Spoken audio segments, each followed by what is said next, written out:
Yeah. Yeah, I asked. Yeah. When you till your soil, how deep do you want to have a good, I mean, here we have 0 to start with. But eventually you want to get a layer that's 5 inches, 6 inches, a foot. How deep? That's another question that I have to equivocate on a little bit. Some people are really into the whole double digging thing, and I haven't done it in my garden. So double digging is where you go 2 spade depths deep. And I think in Livermore, because the soils are so gravelly, removing some of those rocks can actually be a big benefit of double digging. But in places like Davis, you know, my professors would always say, don't bother, because there the soil's so beautiful, you don't need to double dig, you know? Yeah. I think the other thing for master gardeners, what we're seeing is people are double digging and they're taking that subsoil layer and kind of Bringing it back to the surface. And putting that on Yeah. top. Is that a problem? That is a huge problem. So remember this, I'm going to go back here and go, thank you, Virgit, for keeping me on track. I just know some of the problems we have with Yeah. what people are actually doing with their soil. Yeah. So I'm looking for a slide that actually has a picture of that organic layer. Here we go. Okay, so this right here is the topsoil.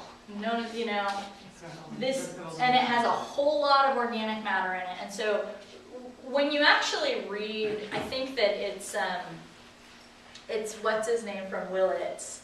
John Jevons, who really advocates the double digging. And when you read his method of doing it, he says to take the topsoil out, you know, the top spade layer out, and then dig down an extra shovel step, put that soil back in, and then put the stuff from the top back on top. And if you're actually digging down 2 spade steps and mixing this down to here, it's all of the organisms that are adapted to living at the surface of the soil are going to die. They don't want to be all the way down there. And so it's actually doing more harm than good if you're mixing 2 feet down. I go 1 shovel step. I do think that using a shovel to till is better than using a rototiller to till, because there's actually a lot of habitat for what we would call macroinvertebrates. Some of the bigger beneficial critters can still live in a dirt clod that comes from a shovel, whereas if you rototill, you just pummel them. I mean, there's no macropores left, there's no habitat for those guys left. Yeah. But Yeah. what if your intention for digging deep and digging out is to aerate the soil more, make it more drainage, to improve drainage, not really for new You know, things. you're not going to improve drainage by double digging. You're going to improve texture, you're going to improve aeration, but you're not going to, because it's like you're digging a pot, right? If you want to improve drainage, just build up. Just, you know, add compost on top and plant into that.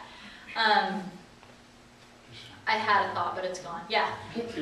If you get a land where they builder and scraped everything off and all that's there now is what they left. You live in Ruby Hills? What's that? You live in Ruby Hills? No, down by the winery. That's what they did in Ruby Hills. Down Yeah, by that's the what they winery. did So there. I mean, now you're probably where are you on? Below the one marker already? Yeah. Yeah. this Maybe is- down to 2? Yeah. Maybe. Add some compost. South? I mean, the best thing you can do is add compost. You can't change the texture of your soil. All you can do is add compost. Like, people throw around the term loam. You can't turn your soil into a loam. You can just add compost to a clay soil, and then it's an improved clay soil. Yeah. There's a controversy about adding gypsum.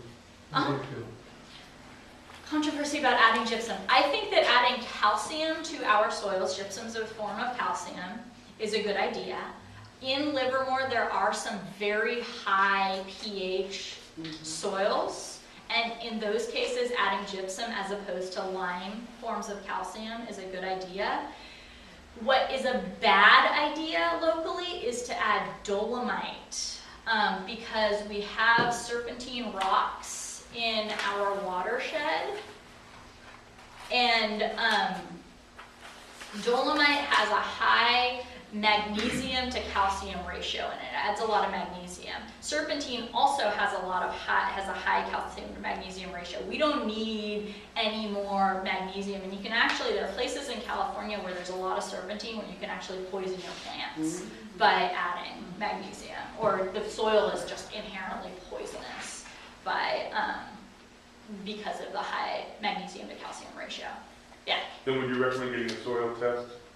Yeah, you can get a soil test. You can actually look at the NRCS website, and in many cases you can tell, like just go through the web soil survey and look at some of the data. In many cases you can get a pretty good picture of what's going on just by looking at the soil survey. Will they give you the pH of your soil as well? No, the pH is really variable. Oh. Yeah. I do recommend a soil test though, yes. As a master gardener, I recommend a soil test.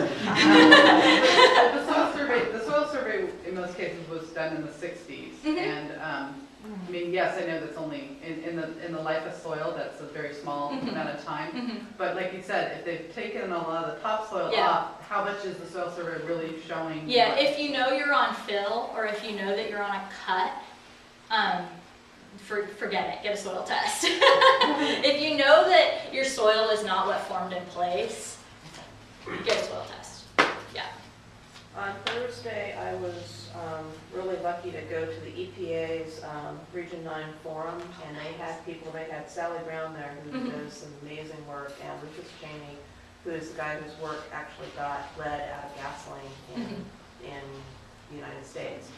And Sally Brown was talking a lot, because this was for EPA project coordinators, and they're going into mine waste sites where there is no soil, there are mine tailings. And they recommend adding 6 inches to a foot of compost where you have no soil, and letting the organic matter continue on, because what you've got is, and it's going to take thousands of years, which none of us have, to rebuild the soil. But I asked her, because they go in once. We're talking about miles and miles of areas that are really remote and really hilly. And I said, well, how does this work? I said, you go in once. And she says, well, then the decomposing plant matter, it creates its own system, its own habit. And Rufus Cheney was showing us some slides where they were doing test plots. And no, the roots really don't go down into the toxic subsoil, but at least you are reforming a bacterial mycorrhizae, plant communities.